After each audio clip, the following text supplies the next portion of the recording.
que pueden ser escuchados por niños, niñas y adolescentes sin supervisión de sus madres, padres, representantes o responsables. RCR presenta al Foro Penal Venezolano en Aquí se habla libertad, con Alfredo Romero, director ejecutivo del Foro Penal. ¿Dónde están las mujeres de bien? ¿Dónde están esos hombres de fe? ¿Dónde están nuestros niños de amor que gritan y claman la verdad? ¿Quién para tantas balas el mal? ¿Quién para tanta arbitrariedad? ¿Quién para tanto odio y maldad? ¿Dónde están los soldados de paz? Por la vida doy la vida, por la paz doy amor, por respeto a la vida. Esta canción contra el terror, una canción contra el terror.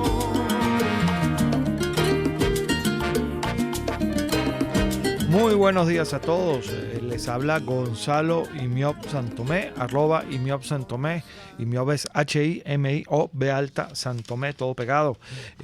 Soy director, vicepresidente del Foro Penal, y aquí estamos, pues, como todos los martes a esta hora, trayéndoles en este espacio Aquí se habla libertad, que nos cede RCR 750 AM, pues los adelantos, los retrocesos y lo que ha venido pasando, pues, en materia de violaciones a los derechos humanos en nuestro país, en Venezuela. Este es un espacio que es concedido por la emisora al Foro Penal, nuestra ONG, para, bueno, ponernos todos al día en cuanto a lo que está pasando en materia de violaciones a los derechos humanos. Les saluda desde la Dirección General de la Estación Jaime Nestares, desde la Gerencia de Producción Willy Charcaya, en la producción Caterín Manzano y en los controles César Arteaga. Bueno, como les decía, hoy vamos a hablar de, como siempre lo hacemos, derechos humanos. Tenemos varias situaciones delicadas, destacadas que comentar.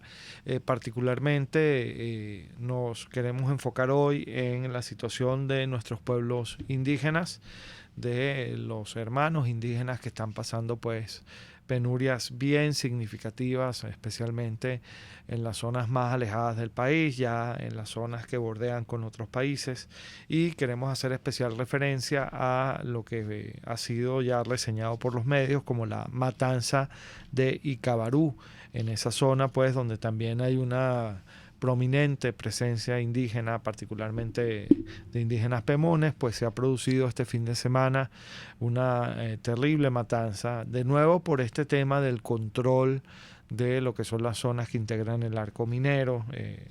Los pobladores responsabilizan directamente al gobierno de haber estado involucrados en esta matanza. Todavía no está clara la información con respecto a cuántas personas han muerto. En el Foro Penal hemos confirmado a 6 personas, entre ellas un adolescente, de 17 años de edad, pero se habla de más asesinados, y se habla también, hemos recibido esta mañana el reporte de personas desaparecidas, personas que aún no aparecen. Ha sido muy difícil la comunicación con esta zona. Ha sido denunciado que lo que son las redes telefónicas y cualquier posibilidad de acceso a comunicación en general ha sido bloqueado, ha sido cerrado por el gobierno, de manera tal que es muy difícil tener acceso a la información, es muy difícil tener contacto directo con lo que está pasando allí en este momento. Vamos a tratar de hablar en el transcurso del programa con nuestro coordinador de pueblos indígenas, Olnar Ortiz, que está en la zona. Va a comunicarse, vamos a tratar de comunicarnos con él, pese a que ya desde esta mañana Olnar nos advertía que era muy complicado hacer esa llamada, recibir esa llamada para él, porque estaban bloqueadas, como ya les dije, las comunicaciones. Vamos a hablar de ese tema, vamos a hablar de cuál es el estatus de la represión en este momento, qué está pasando con los presos y los perseguidos políticos en nuestro país. Vamos a dar las cifras y los datos actualizados y también vamos a conversar un poco, y es importante que si nos están escuchando en este momento familiares o allegados de los presos políticos, tomen en cuenta lo que vamos a comentar acá. Vamos a conversar un poco sobre estos rumores que han salido recientemente con respecto a la posible excarcelación de algunos presos ahora en diciembre, ¿no? Vamos a hablar un poco de eso, vamos a ver cuáles son las implicaciones, vamos a contarles un poco qué es lo que ha venido haciendo el Foro Penal en este sentido, cuáles son las variables que se están manejando, quiénes las están manejando y por encima de todo vamos a hacer un llamado a no generarse falsas expectativas. Estos son procesos, lo vamos a ver un poquito más adelante, que siempre se dan durante estos meses, noviembre y diciembre de los últimos 5 años. Ha sido así, pues muy movido en cuanto a estos temas, porque en efecto se excarcelan personas, entre las cuales hay presos políticos, pero también se excarcela y se libera a personas que no son presos políticos, ¿no? Una de las cosas que siempre hemos cuestionado en esta situación es que primero no se consulta realmente a quienes manejan la información sobre quiénes son, en qué condiciones están, cuánto tiempo llevan detenidos los presos políticos, y luego que no se sabe cuáles son los criterios que utiliza el poder para definir quién se queda y quién sale. Esto es algo muy traumático porque, por ejemplo, fíjense, tenemos la situación, yo siempre la refiero, de Antonia Turbay, que permanece detenida en el SEBIN, en el helicoide. Ella tiene boleta de excarcelación desde hace meses ya. Y fíjense que recientemente fueron excarcelados 5 personas de las que tenían boleta de excarcelación de allí del SEBIN, pero se quedó Antonia. Es decir, había solo 6 personas en el SEBIN con boleta de excarcelación, 5 fueron excarceladas y Antonia Turbay se quedó allí. ¿Por qué? Nadie lo sabe.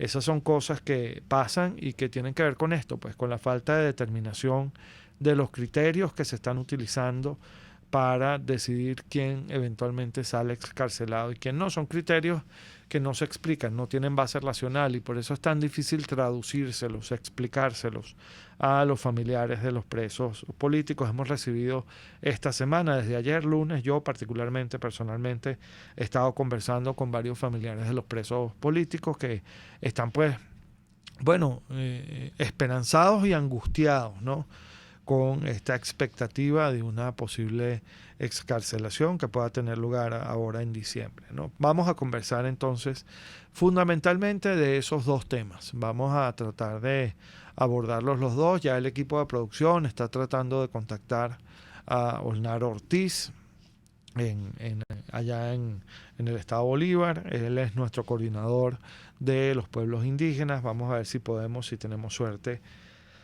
para hablar con él. Bueno, fíjense, vamos a ir como tendiendo la alfombra sobre la cual vamos a caminar, ¿no? ¿Qué dice nuestra Constitución en relación a los pueblos indígenas? Bueno, tiene todo un capítulo contenido en los artículos 119 y siguientes relativos a los derechos de los pueblos indígenas.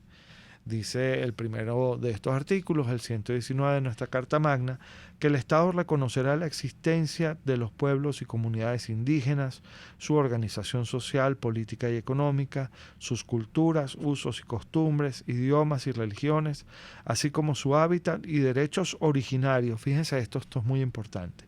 Y derechos originarios sobre las tierras que ancestral y tradicionalmente ocupan y que son necesarias para desarrollar y garantizar sus formas de vida. Esto es fundamental. Fíjense, las tierras ancestrales de nuestros hermanos indígenas, donde han permanecido durante siglos, desde que incluso desde antes de la colonización, son tierras que les pertenecen a ellos, son tierras que el Estado debe proteger especialmente para nuestros pueblos indígenas. Pero luego fíjense, y esto tiene que ver con lo que vamos a comentar hoy, el artículo 120 de nuestra Constitución habla específicamente de qué pasa con los recursos naturales que estén en esas tierras ancestrales, en esos dominios de los pueblos indígenas. Y nos dice, el aprovechamiento de los recursos naturales en los hábitats indígenas por parte del Estado se hará sin lesionar la integridad cultural, social y económica de los mismos, e igualmente está sujeto a previa información y consulta de las comunidades indígenas respectivas. Los beneficios de este aprovechamiento por parte de los pueblos indígenas están sujetos a esta Constitución y la ley. Entonces, fíjense, para explotar los recursos naturales que estén en esas tierras ancestrales y este arco minero que definió pues este gobierno ocupa una significativa porción de estas tierras ancestrales. Para explotar, les decía yo, estos recursos naturales, solo se puede hacer o solo puede el gobierno hacerlo informando previamente y consultando previamente a los pueblos indígenas, y tiene que hacerlo respetando su integridad cultural, social, económica. Tiene que respetar a esas comunidades que están allí y en todo caso hacerlos partícipes de la explotación de esos recursos naturales, explotación que debe ser además una explotación controlada, respetuosa del medio ambiente. Sabemos que la devastación que está teniendo lugar hoy por hoy en lo que es el arco minero de lo que es nuestro medio ambiente es terrible. Y bueno, y esa es la situación que tenemos. Y fíjense, como allí hay tantos recursos naturales, estamos hablando de oro, estamos hablando de coltán, estamos hablando de infinidad de recursos naturales, pues allí lo que está pasando es que con esto de la consolidación del arco minero se ha producido como una especie de fiebre por la explotación de esos materiales naturales, de esos recursos naturales, y allí lo que se han enquistado son unas mafias que, y hay que decirlo con toda responsabilidad, de la mano con representantes del Estado, se han dedicado a desplazar, a mover de allí a las comunidades indígenas porque quieren tener el control absoluto y respetando lo que dice nuestra Carta Magna, lo que dice nuestra Constitución, de esos recursos naturales. Entonces, esto ha degenerado en muchas situaciones muy lamentables. En enero y febrero de este año tuvimos situaciones bien delicadas, matanza de personas que habitan en esas comunidades indígenas. Ahora, recientemente, pues tenemos otra, la matanza de Cabarú. Pero además de esto, hemos visto testimonios terribles de cómo operan estas mafias, que además tienen como una especie de sistema sangriento de control de la ciudadanía que incluye hasta las mutilaciones. Veíamos en estos días el testimonio de una persona a la que no solamente le cortaron las manos, sino además le sacaron los ojos, sencillamente por oponerse a esta explotación desmedida y absolutamente codiciosa y peligrosa de estos recursos naturales, ¿no? Estas son las cosas que están pasando allá lejos. Nosotros en Venezuela, aquí en Caracas particularmente, no sentimos tan duros estos embates y a veces los vemos como distantes, pero están pasando en nuestro país. Están pasando contra ciudadanos venezolanos y además ciudadanos venezolanos que vienen de estas etnias originarias que ocupaban nuestro país desde mucho antes de la colonización. Entonces, estos temas son temas que tenemos que tomar en cuenta, tenemos que proteger a estas comunidades.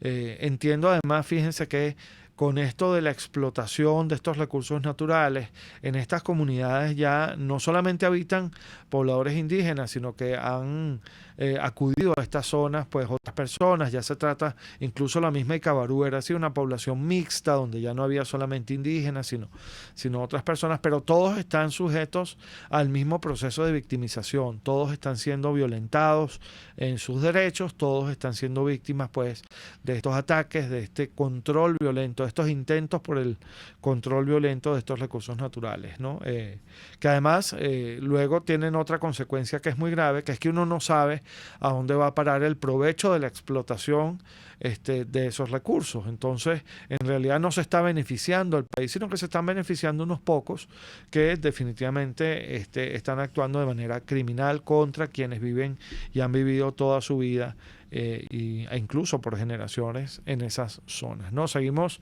en este tema entonces conversando. Vamos a tratar de conversar con Olnar Ortiz. Entiendo que todavía no lo hemos llamado. No, ya lo tenemos en línea. Sí, bueno, vamos a conversar con Olnar Ortiz. Olnar es nuestro coordinador de pueblos indígenas del Foro Penal, para que nos aclare un poco qué es lo que se sabe hasta ahora de la matanza de Cabarú y qué estamos haciendo allí para prestar asistencia y apoyo a estas personas que están allí. Hola, Olnar, buenos días, ¿cómo estás? estás? Buenos días, Gonzalo. De Janeina Winnie, para todos los radioescuchas del programa de Foro Penal. Bueno, Olnar, cuéntame un poco, ¿qué sabemos de la matanza de Icabarú? ¿Qué pasó?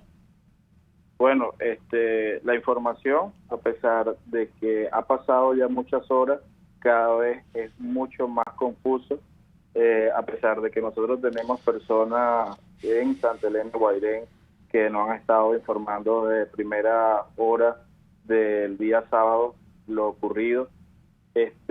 Mientras pasan las horas, en vez de poder determinar qué realmente pasó, es al contrario, cada vez incluso es más confuso. Ayer observábamos una declaración del capitán indígena de la comunidad Parcupic, donde denunciaba que quienes atacaron a Icabarú el día 22 era el mismo gobierno. Y esto en razón de que hay un audio que se ha rodado cuando Justo Noguera fue el gobernador del estado Bolívar a la comunidad de Icabarú, horas después de la masacre el día viernes a las 7:40 de la noche, y donde él decía que iban a militarizar la zona, pero también le decían los pobladores, y se escucha muy claro, que para llegar a la comunidad solamente hay una carretera, y que en esa carretera hay muchísimas alcabalas. ¿Cómo estas personas, ellos pudieron haber accedido a la comunidad sin que, en este caso, la Guardia Nacional y los órganos competentes de seguridad que están ahí no se hubiesen dado cuenta? Incluso hay otros líderes indígenas han denunciado que el mismo ya sábado a las 12:04 de la tarde vieron una Toyota de chasis largo donde venían agentes de la Guardia Nacional, y la Guardia Nacional no actuó en ningún momento, ni siquiera el destacamento que está dentro de la comunidad actuó en ningún momento, sino hasta el día sábado, en horas de la mañana, cuando empezaron a llegar. Es decir, que la situación, por eso que veo que es mucho más confusa. En un primer momento se decía que era la banda la banda criminal de sindicato denominada El Ciego quien domina la Paragua, pero en la medida que han pasado las horas, las cosas se está llevando a otra teoría, y que la cual, si resultaría cierta esta denuncia que ayer hacía pública este capitán de la comunidad Parcupic, estaríamos hablando de 3 masacres que han ocurrido en territorio Pemón en los últimos meses. Recordemos, en diciembre del 2018, cuando en Canaima falleció Charles Peñalosa y se hirieron 2 personas, y esto fue reconocido por el gobierno, por Padrino López, donde fue una incursión del DIGESIN. El 22 de febrero, todos sabemos lo que ocurrió en Cumaracapay, cuando el ejército venezolano con otras fuerzas ingresaron a la comunidad, y donde lastimosamente fallecieron en ese primer momento 3 indígenas, y posteriormente en Santa Elena muere otro indígena más, y sumado 3 personas de Santa Elena. Y ahora lo que acaba recientemente de ocurrir en Icabarú. Es una situación bastante grave, bastante lamentable, la cual nosotros rechazamos, y también queremos decir públicamente que debe haber una información oficial, porque incluso el mismo gobierno en el transcurrir de las horas ha cambiado su versión, colocando números de personas asesinadas. Ellos hablaban primero de 8, hablaron después posteriormente 6. Nosotros como coordinación tenemos un número de 9 personas, incluso 9 de ellas ya la tenemos plenamente identificada. Hay 2 que todavía nos faltan los apellidos de estas personas. Queremos también hacer una aclaratoria: quienes están facilitando el reconocimiento de estas personas asesinadas son los mismos pobladores, y esto por la misma situación de que el gobierno nacional ha trancado la información en todo momento. Incluso la comunidad de Icabarú, desde el día, a pesar de la situación que tenemos a nivel generalizado en Venezuela de la comunicación, el caso de Icabarú, desde el día sábado no hay comunicación. Las personas que pudieron huir en el primer momento salieron. Hemos escuchado declaraciones de personas que han salido de la comunidad de cómo ocurrieron el ataque. Incluso no fue una situación de que se pueda decir de que llegaron a la comunidad y asesinaron, no, hubo un prolongado tiempo dentro de la comunidad. Dicen que hubo más de 3 horas de donde estuvieron disparando y donde, te repito, el mismo comando de la Guardia Nacional no actuó. Una situación bastante grave en la cual nosotros estamos desde el primer momento trabajando, estamos incluso tratando de ayudar y en este caso de coordinar con las familias para hacer la denuncia. Tenemos que decir algo, Gonzalo, dentro de estos asesinados hubo un menor de edad de 17 años, cosa bastante grave, hubo un indígena que también es bastante penoso, como el mismo gobierno, en este caso el gobierno regional de Bolívar, de Justo Noguera, en un Twitter decía de que era mentira, de que no habían asesinado a ningún indígena dentro de esta situación, donde ya nosotros tenemos, incluso fue la primera persona que identificaron, como el caso de Edinson Soto Suárez, y esto nosotros tuvimos la oportunidad de denunciarlo públicamente porque sus familiares se comunicaron con nosotros, o particularmente conmigo directamente el mismo día sábado, y la cual nosotros pudimos coordinar desde para poder, en este caso, asesorarlo y que pudiesen entregar el cadáver de Edinson Soto. El día sábado en la noche nosotros tuiteamos denunciando porque los mismos familiares hablaban diciendo de que no le habían entregado los cadáveres, a pesar de que el gobernador del estado Bolívar había dicho, y está el audio públicamente, incluso ellos publicaron también por Twitter parte de sus declaraciones, donde él se comprometía a llevar funcionarios del 6CPC para levantar los cadáveres, para hacer el procedimiento legal de necropsia y entregarlo en la brevedad posible. Los cadáveres de Antonio Pereira y el cadáver de Antonio Pereira es el sargento de la Guardia Nacional, y el cadáver de Edinson Soto, el indígena de la comunidad oriundo de Icabarú, pero quien residía en la comunidad de Manacric, comunidad cerca a Santa Elena o dentro del territorio de Santa Elena y Guairén. Ellos fueron entregados el día de ayer en la tarde, incluso ya casi en estado de descomposición. ¿Y se les habían hecho las autopsias, Olnar? Al parecer creo que ya se hicieron las autopsias, las necropsias de ley, más se desconoce, Gonzalo, y esto lo queremos hacer público, se desconoce el resto de cuerpos de los demás asesinados que hubieron en Icabarú. Incluso por eso es que denunciaban los familiares de que estaban jugando a que se descompusieran los cuerpos y fueran ser enterrados en Icabarú sin la presencia de sus seres queridos, cosa que esto ya ha ocurrido anteriormente y sabemos lo que ha pasado en los últimos meses, particularmente este año aquí en Venezuela. Mira, Olnar, tengo 2 preguntas que me surgen de la narración que me estás haciendo. Fíjate, tú comentas que la Guardia Nacional no hizo absolutamente nada cuando se presentó esta situación irregular. Sin embargo, uno de los asesinados es un sargento mayor de la Guardia Nacional. ¿Cómo explicamos eso? ¿Esa persona estaba en funciones o estaba sencillamente allí en la comunidad en su tiempo libre? ¿Qué estaba haciendo él?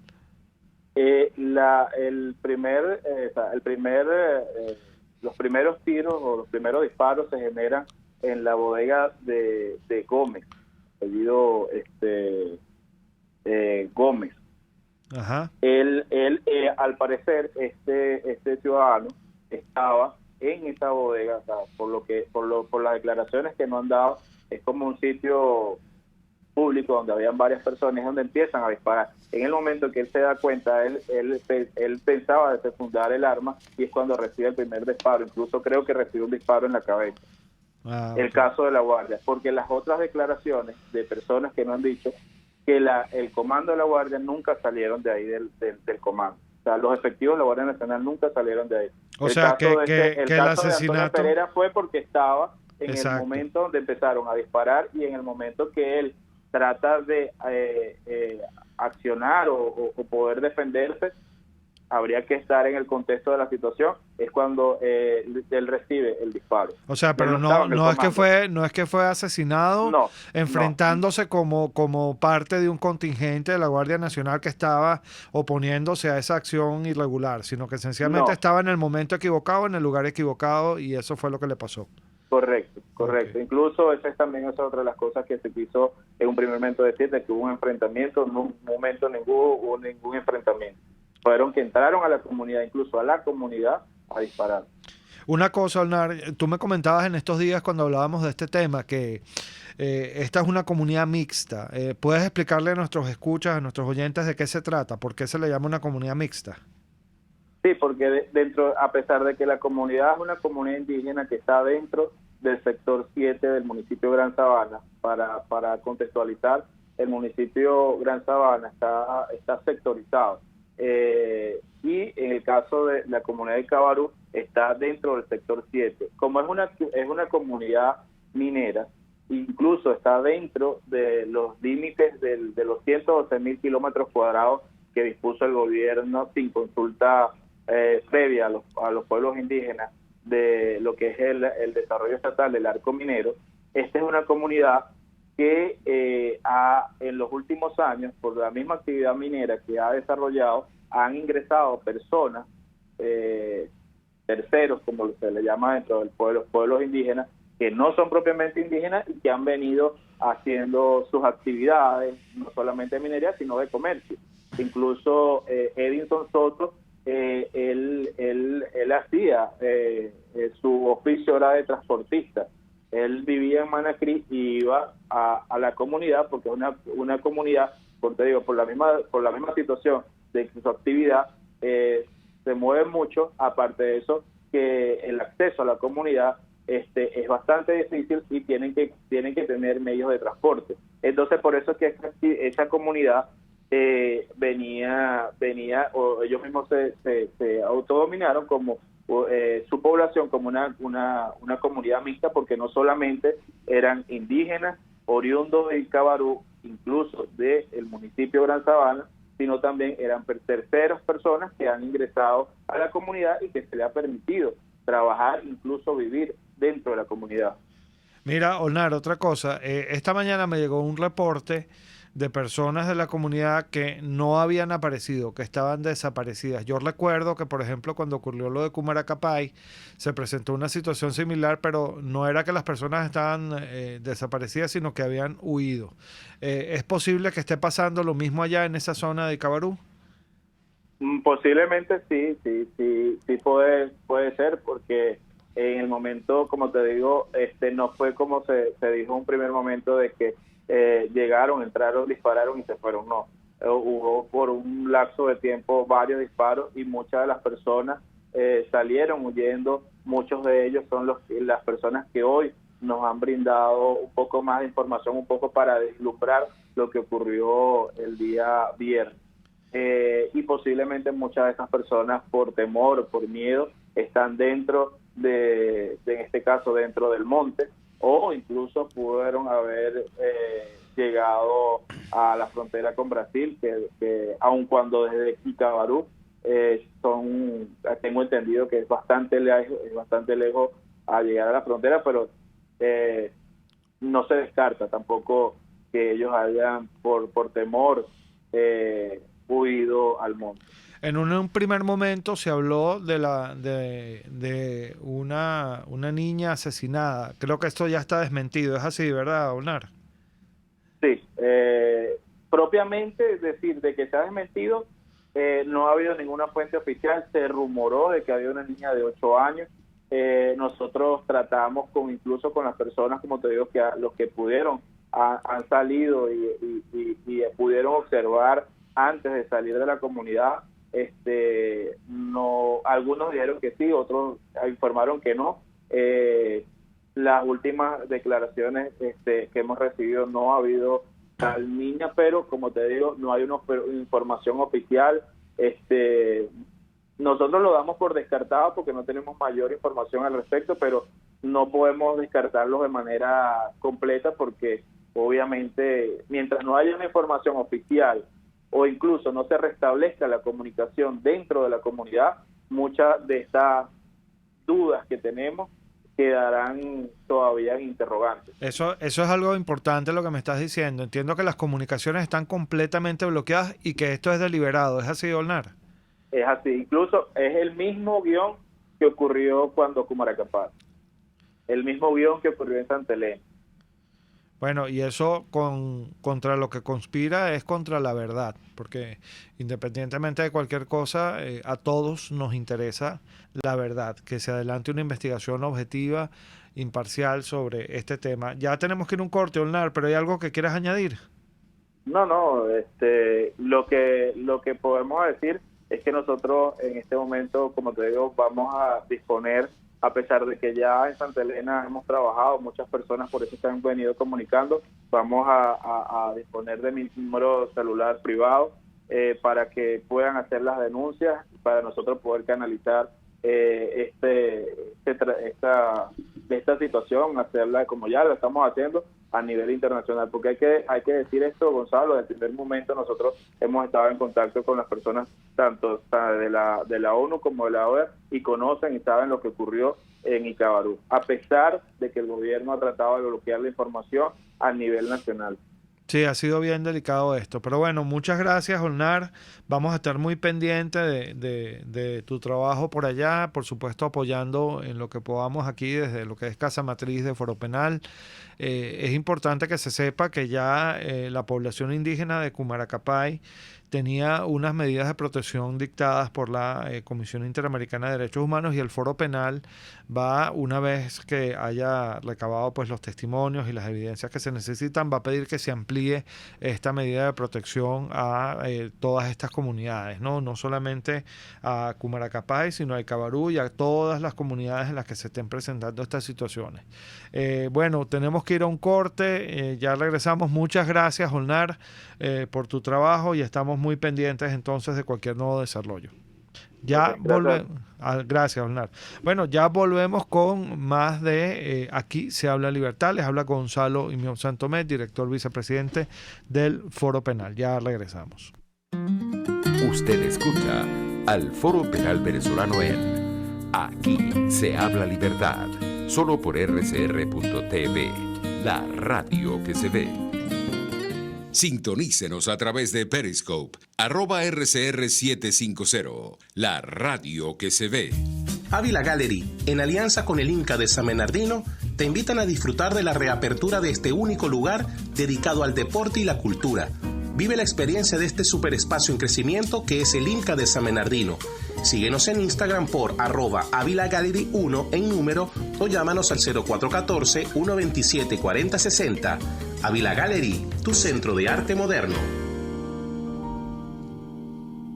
Mis amigos, una empresa comprometida y responsable con su personal es una empresa segura, y Produzca es la compañía pionera en Venezuela que ofrece la mayor cantidad de equipos de comprobada calidad para garantizar la seguridad integral de toda la nómina industrial de cualquier empresa. El catálogo de Produzca es inmenso, todo tipo de guantes, cascos, accesorios y productos varios de protección para tu personal.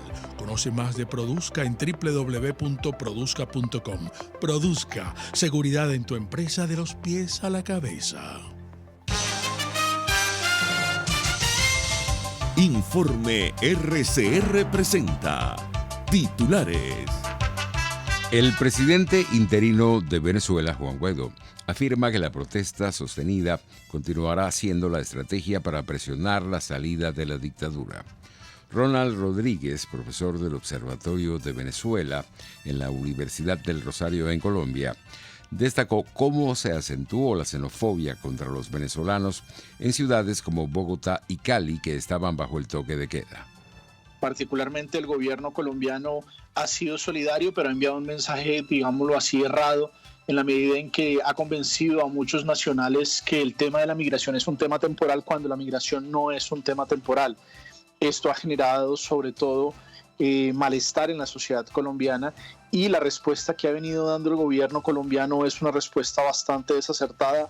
El día de ayer la expulsión de ciudadanos venezolanos es una situación bastante preocupante, porque cuando uno mira las cifras, finalmente por todas las protestas en el marco nacional se detuvieron a más o menos 170 personas, mientras que se expulsaron a 59 venezolanos.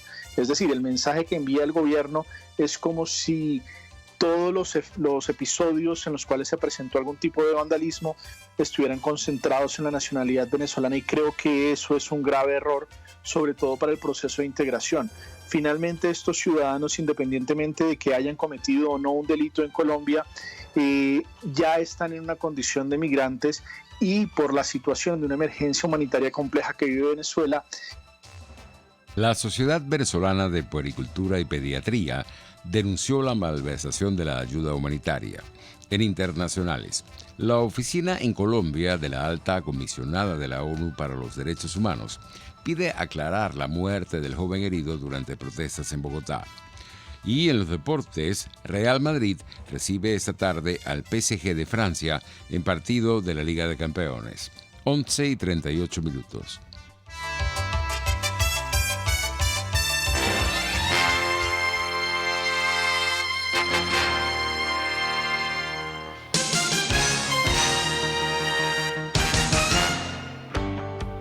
Cuando hablamos de Honda, hablamos de Distasi Motors, el concesionario Honda que pica adelante en precios, condiciones y servicio. Todo el personal de Distasi Motors, tanto técnico como de atención, está actualizado, capacitado y certificado permanentemente para atender correctamente tu vehículo. www.distasi-honda.com.ve. Distasi Motors, tu concesionario Honda en Los Palos Grandes. RCR 750 AM, porque lo bueno une.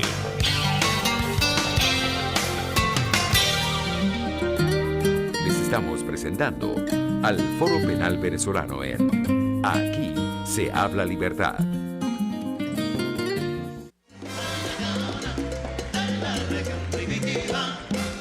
Anacaona, india de raza cautiva, Anacaona de la región primitiva. Anacaona, oí tu voz, como lloró, cuánto gimió. Anacaona, oí la voz de tu angustiado corazón. Tu libertad nunca llegó. Ese coro. Anacaona, india de raza cautiva. Mira, pero, y Anacaona. Anacaona india, pero india de raza cautiva. Anacaona de la región primitiva. ¡Asa!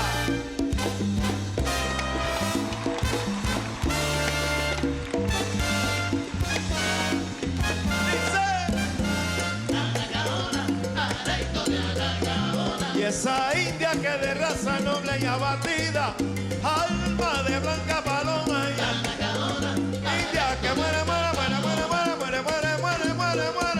y muere llorando pero no perdona. Si aquí en Santo Domingo y entre las flores cantaremos, hermano, a la india Anacaona. Contigo nada más familia, contigo para gozar la rumba bien sabrosona. Bueno, estamos escuchando de Cheo Feliciano Anacaona. ¿Y por qué esta canción el día de hoy? Bueno, porque Anacaona fue una indígena taína nacida en lo que se conocía como la Española, la isla Bohío, que es donde están hoy por hoy República Dominicana y Haití.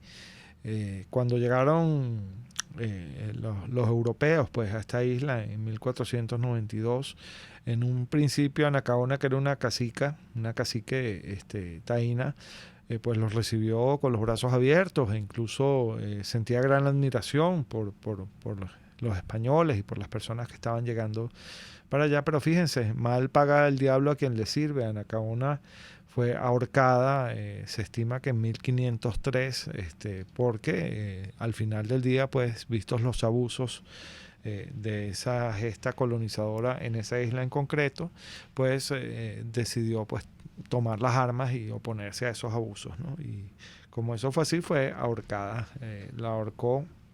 La ordenó ahorcar Nicolás de Obando en aquel momento, ¿no?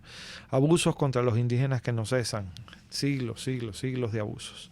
Eso es lo que estamos viviendo hoy, particularmente aquí en Venezuela. Pero bueno, no solamente contra los indígenas es que se producen los abusos hoy por hoy en nuestro país, sino también contra toda la población en general, particularmente contra quienes alzan su voz, se oponen al gobierno del señor Nicolás Maduro. Y por eso es que ahora vamos a hablarles un poco de cómo está la represión en Venezuela, y vamos entonces con la máquina de la represión.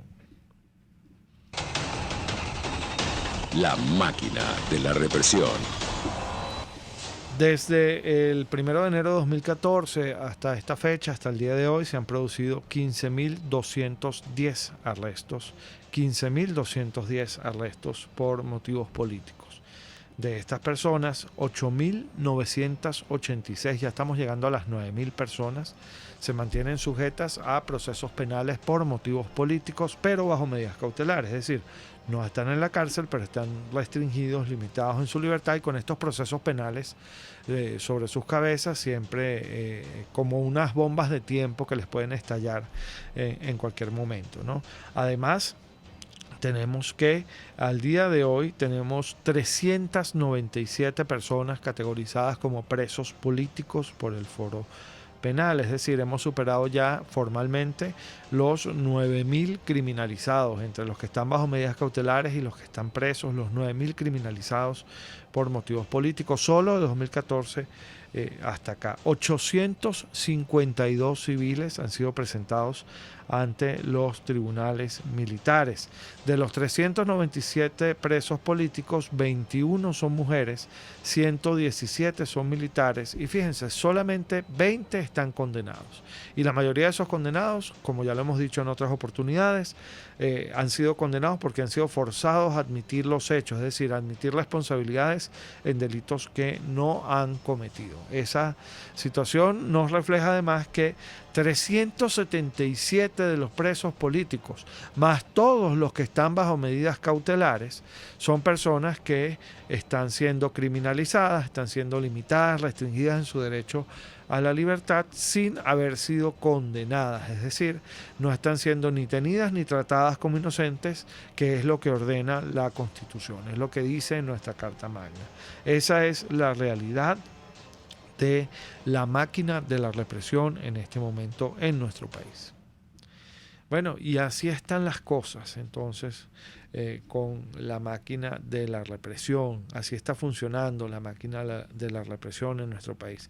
Por cierto, quiero llamar la atención sobre un caso cuya denuncia nos llegó la semana pasada, pero particularmente el día de hoy se ha activado un poco más este caso. Es importante que lo tengamos en cuenta porque además se trata de una dama, de una mujer. Tenemos el caso de Ana Belén Tovar Ojeda. Ana Belén Tovar Ojeda es gerente de operaciones de Ben Medios y ella fue detenida el día 21 de noviembre, fíjense, la semana pasada.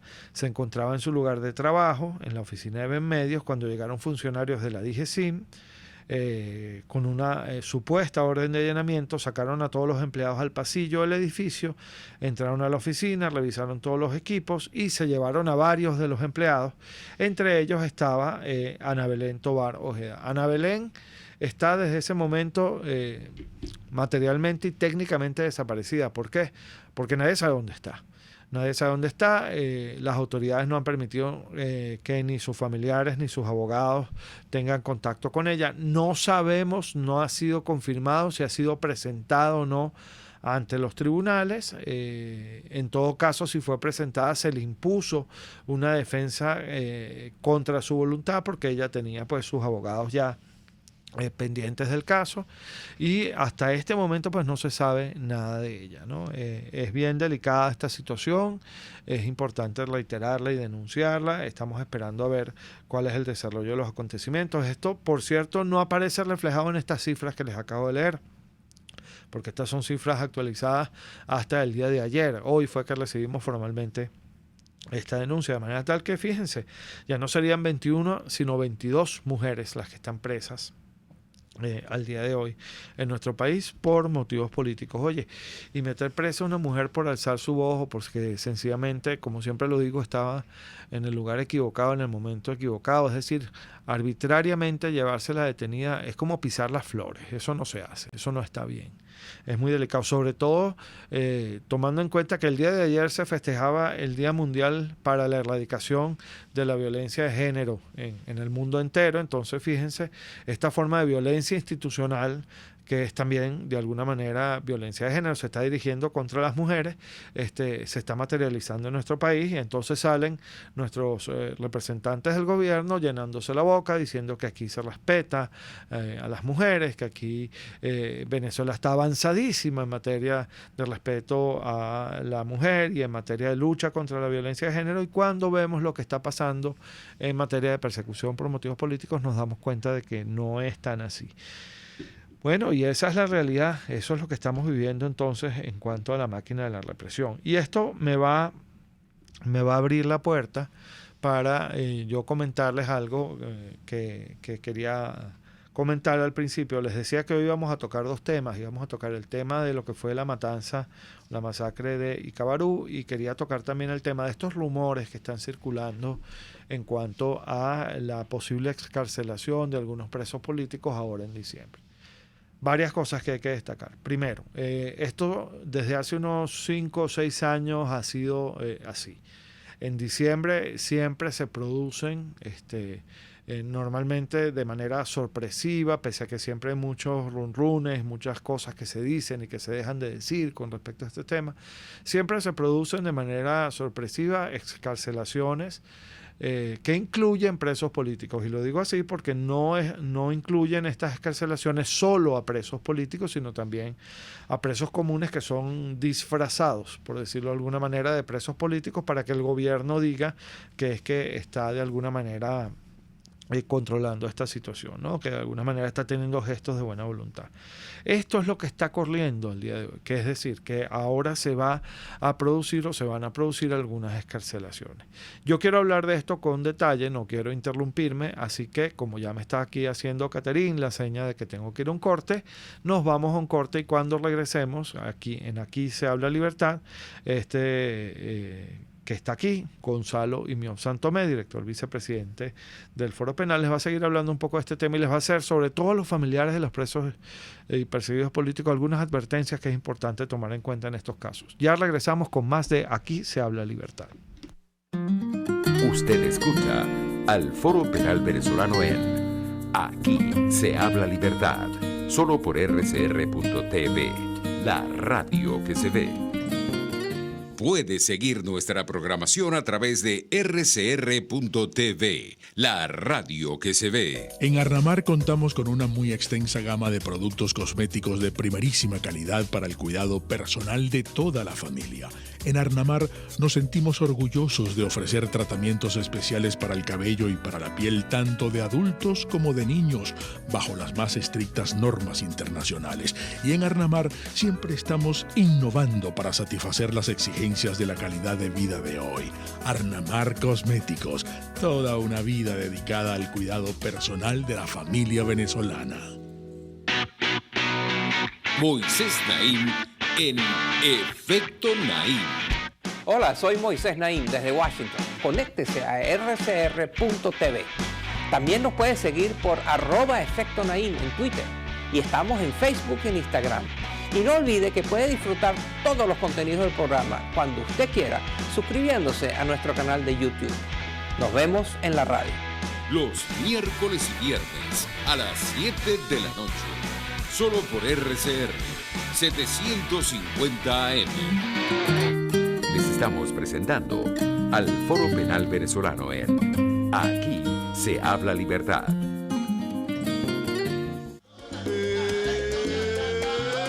¡Papo!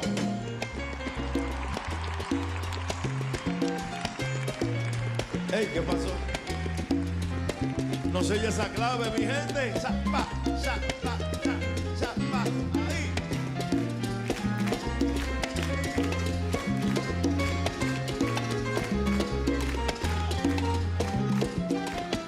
¿Y cómo se siente? Ahí no va. Sazona.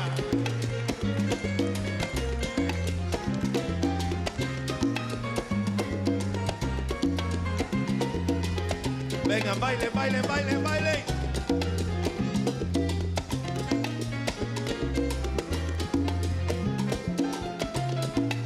sabrosura de Popoluca. Bueno, escuchábamos esta versión en vivo de Anacaona de Cheo Feliciano. Anacaona la pusimos hoy porque, bueno, habla de antiguos abusos que parece ser que no son tan antiguos y que se repiten continuamente contra indígenas, abusos a cargo del poder de quienes tienen las armas contra quienes no las tienen. Eso es muy delicado, está pasando hoy por hoy en nuestro país.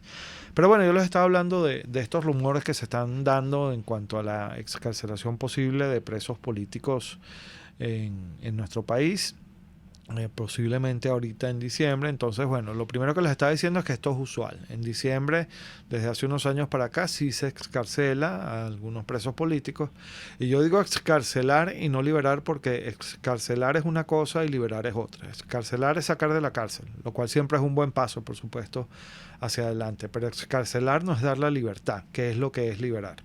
Entonces estas personas son excarceladas, pero quedan sujetas a procesos penales injustos, y por eso es que tenemos a casi 9.000 personas ya bajo estas medidas cautelares limitadas, restringidas en su libertad, y con ese temor de poder volver a la cárcel en cualquier momento que al poder se le antoje, porque la idea del poder con estos procesos, recordémoslo siempre, no es la de buscar la verdad por las vías jurídicas, que es lo que ordena la ley, no es la de condenar a alguien que de verdad es responsable de un delito, que es lo que se supone que debería hacerse con el proceso penal, sino es sencillamente neutralizar a personas y enviar mensajes a grupos determinados de personas, no tergiversar el proceso penal para cumplir una función que se supone que no debe cumplir, que no está allí para cumplir.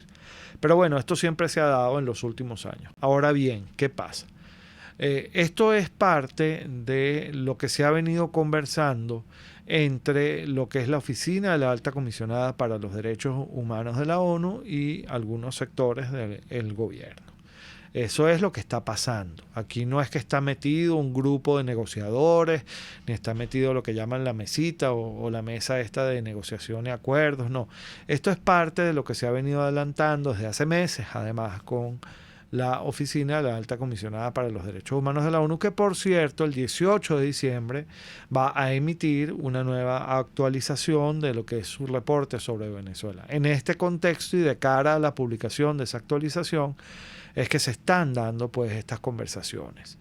Es importante que entendamos que al final la última palabra, el que sabe en realidad a quién va a excarcelar y a quién no va a excarcelar sobre la base del cálculo del costo-beneficio que siempre hace el poder en estos casos, es el gobierno. Entonces el primer mensaje a los familiares de los presos políticos es: no se dejen vender espejitos. Es decir, nadie sabe, y el que se los diga que sabe está mintiendo. Nadie sabe en realidad quiénes van a ser favorecidos con estas medidas de excarcelación. Nadie sabe si van a ser todos los presos políticos militares, por ejemplo, de eso se habló a principios de la semana pasada, si van a ser militares y civiles. Nadie sabe si van a ser todos o si va a ser un bloque, nadie sabe cuál bloque va a ser en todo caso. Eso no lo sabe sino el poder. Así que el que les diga que sabe y que está en contacto con el gobierno y que ya tiene los datos de quiénes van a salir y quiénes no van a salir, les está mintiendo. Y hay que decirlo por la calle del medio. Por otro lado, también les está mintiendo el que les diga que esto tiene que ver con esta mesa de negociaciones y acuerdos que implementó un grupo minoritario de políticos con el gobierno.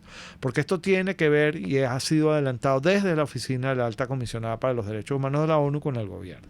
En esa oficina, la Alta Comisionada para los Derechos Humanos de la ONU, ya están las listas acreditadas y validadas de todos los que son presos políticos y de los que se han venido sumando o restando de estas listas. Ya ellos conocen todos y cada uno de los casos, y son esos los casos que están bregando. Incluso están estableciendo bloques de presos según, por ejemplo, el tiempo que tengan detenidos, si tienen problemas de salud o no, si se trata de civiles juzgados ante tribunales militares, etcétera, etcétera, etcétera. Eso es un trabajo que ya se ha venido adelantando. Así que cualquiera que venga ahorita a decirles a ustedes que es que ellos van a hacer ese trabajo, les está mintiendo también, porque ese trabajo ya se adelantó. Esto, por cierto, y no es por tirarnos flores, pero esto es algo que se viene trabajando desde hace mucho tiempo directamente con el Foro Penal, lo viene trabajando la Oficina de la Alta Comisionada para los Derechos Humanos de la ONU, que por cierto en su informe original y en sus posteriores actualizaciones, a quien cita como fuente de información en cuanto a la encarcelación arbitraria por motivos políticos es directamente al Foro Penal. Entonces, nuestra advertencia a los familiares: primero, no se dejen vender cuentos, no se dejen vender espejitos, porque aquí hay mucho pescador en Río Revuelto, y hay que decirlo, y es lamentable que sea así, pero hay que decirlo. Y en segundo lugar, no nos generemos falsas expectativas. Lo peor que se puede hacer es jugar con la esperanza de un preso. Decirle a un preso que hay posibilidades de que sea considerado dentro de estas excarcelaciones o no. Es más, decirle a un preso que hay posibilidades de que estas excarcelaciones se den o no, porque eso no lo sabe nadie al final del día, es jugar con su esperanza. Y no podemos caer en ese juego, porque eso es parte de esta estrategia de psicoterror, de lucha psicológica que implementa el poder contra los presos para neutralizarlos aún más, para desesperarlos aún más. Entonces, en esto hay que ser muy prudente, muy honesto. Como yo siempre le digo a los familiares de los presos, yo prefiero que me acuses de ser duro contigo, de decirte las cosas como son, a que me acuses de haber sido un mentiroso. Nosotros en el Foro Penal no les vamos a mentir, no les vamos a decir lo que no es, vamos a decirles lo que es. Y lo que es en este momento es que sí, se está discutiendo la posibilidad de que antes del 18 de diciembre, probablemente de cara a lo que es la presentación de la actualización del informe de la alta comisionada, se produzcan algunas excarcelaciones. El hecho es que esto no tiene que ver con ninguna mesa de negociación política, esto tiene que ver con conversaciones que se han adelantado desde el gobierno con la alta comisionada, y el hecho es que ya toda esa información que necesita la alta comisionada para discutir estos temas está en sus manos. Así que no es necesario grabar videos. Entiendo que hay gente por ahí pidiéndole videos a los familiares de los presos para que cuenten su caso. Eso no es necesario, eso no hace falta, eso ya está consignado, ya eso se conoce y se sabe. De manera tal que, bueno, el llamado a la prudencia, a la sensatez, a no dejarse vender espejitos y sobre todo, a no venderles a los presos políticos falsas expectativas. Porque cuando esas expectativas no se cumplen, o cuando, por ejemplo, salen unos y otros no, incluso estando dentro de la misma causa y sin ninguna explicación racional para ello, entonces se producen rupturas, se producen depresiones, se producen situaciones bien incómodas, que no es a estos grupúsculos que están buscando pescar en Río Revuelto a los que les toca explicarlas, nos toca explicarlas a nosotros. De manera tal que es preferible guiarse por quien siempre ha estado contigo y de la mano con tu situación, a guiarse por estos vendedores de espejismos que en realidad al final del día no controlan absolutamente nada. Y me perdonan si soy vehemente, pero estas cosas hay que decirlas con todas sus letras. Pero bueno, ya nos tenemos que ir. Aquí me están haciendo señas desesperadas mis colegas de la radio. Así que bueno, se despide de ustedes por ahora y hasta la semana que viene. Gonzalo Imión Santomé, director vicepresidente del Foro Penal. Recuerden nuestra página web www.foropenal.com. Ahí encuentran toda la información que necesitan para ponerse en contacto con nosotros. También se despide de ustedes desde la Dirección General de la Estación, Jaime Nestares, desde la Gerencia de Producción, Willy Zarcaya, desde la producción, Catherine Manzano, y desde los controles, César Arteaga. Recuerden, amigos, el peor enemigo de un preso, de un perseguido, de un exiliado político es el olvido, y nosotros en el Foro Penal no olvidamos. Nos vemos la semana que viene. RCR presentó al Foro Penal Venezolano en Aquí se habla libertad.